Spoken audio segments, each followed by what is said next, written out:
सध्या जिकडे तिकडे एकच चर्चा चालू आहे ती म्हणजे पुष्पा पुष्पा पुष्पा पुष्पा 2 हा चित्रपट सध्या आला आहे, प्रचंड मार्केट गाजवतोय।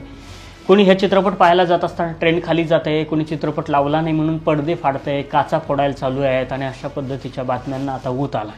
पुष्पा हा चित्रपट चर्चेत ठरला। एवढंच नाही तर या चित्रपटाची जी बुकिंग झाली, ॲडव्हान्स बुकिंग, तर ती 100 कोटीपेक्षाही जास्त होती।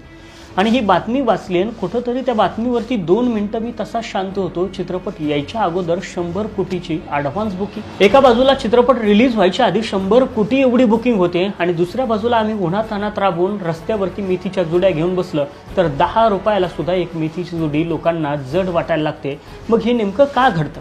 जी लोक 100 कोटी एवढी ॲडव्हान्स बुकिंग करू शकतात, एवढंच नाही तर तिथं जाऊन 500-600 रुपये तिकीट फाडून चित्रपट पाहू शकतात, ती लोक रस्त्यावरची 10 रुपयाची शेतकऱ्याची जुडी नेमकी का घेऊ शकत नाहीत? हा प्रश्न अजूनही मला याचं उत्तर सापडलं नाही। बराच वेळ